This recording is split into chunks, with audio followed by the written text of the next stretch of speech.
చూస్తూ ఉన్నాం జస్ట్ ఒక్కసారి లోపలికి వెళ్దాం. లోపలికి వెళ్ళి చూసే ప్రయత్నం చేద్దాం. అసలు నెట్ జీరో అనేటువంటిది ఎట్లా సోలార్ ఎనర్జీ, తర్వాత solar energy, wind energy, waste to energy, zero emission vehicles, battery energy storage system.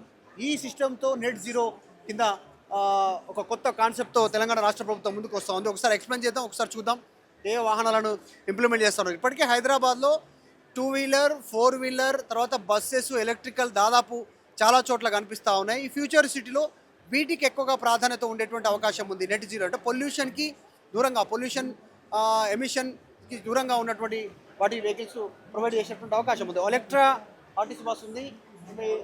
So ఏర్పాట్లు చేస్తూ ఉంది. ఇది కొంచెం ఎక్స్ప్లెయిన్, తెలుగు వచ్చా మీకు? ఏం ఎక్స్ప్లెయిన్ చేస్తారు? ప్రభుత్వం తీసుకుంది జీరో ఎమిషన్. ఇప్పుడు ఢిల్లీ లాంటి నగరాలు బ్రీత్ స్పేస్ లంగ్ స్పేస్ లేనటువంటి సిచ్యువేషన్ ఉంది మొత్తం. సో ఫ్యూచర్లో ఎట్లాంటి ఇంప్లిమెంటేషన్? సో ఇదేంటంటే మన మున్సిపల్ సాలిడ్ వేస్ట్ ఉంటుంది కదండి. సో మున్సిపల్ సాలిడ్ వేస్ట్ దాన్ని కలెక్ట్ చేసి దాన్ని మనం బర్న్ చేసి ఎలక్ట్రిసిటీ ప్రొడ్యూస్ చేస్తాం. ఓకే. సో ఇది రెండు ప్లాంట్స్ ఉన్నాయి జవహర్ నగర్లో, 24 మెగావాట్ ప్లాంట్స్ రెండు. సో పర్ డే మీకు 1800 టన్స్ ఆఫ్ పర్ డే మీకు 1800 టన్స్ ఆఫ్ వేస్ట్ యూటిలైజ్ అవుతుంది per plant. So per day మీకు 3600 టన్స్ ఆఫ్ వేస్ట్ ఈ రెండు ప్లాంట్స్ యూటిలైజ్ చేసుకుంటాయి. అది కాకుండా డుండిగల్లో ఒక ప్లాంట్ ఉంది మీకు 14.5 మెగావాట్ది, అది కూడా 800 టన్స్ ఆఫ్ వేస్ట్ యూటిలైజ్ అవుతుంది. గవర్నమెంటా ప్రైవేటా? రెండు కలిపి.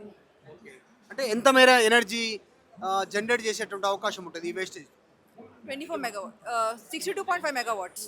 ఎంత మేర సరిపోతుంది జనరల్గా మనం చెప్పడానికి, జనాలకు అర్థం కావడానికి? ఉత్పత్తి అయ్యేటువంటి, జనరేట్ అయ్యేటువంటి పవర్ దేనికి ఉపయోగపడుతుంది? ఈ పవర్ అంతా మనం టీఎస్ ట్రాన్స్కోకి ఇస్తాం, వాళ్ళు మళ్ళీ చుట్టుపక్కల వాళ్ళకి సెగ్రిగేట్ చేస్తారు దాన్ని. అంటే ఓవరాల్గా 1 డే మొత్తం జనరేట్ అయ్యేటువంటి ఎలక్ట్రిసిటీ టోటల్ స్ట్రీట్ లైట్స్ ఇట్లాంటి వాటికి ఉపయోగపడుతుంది. మీకు మినీ సిటీకి మొత్తం అంతా ఉపయోగపడుతుంది మీకు.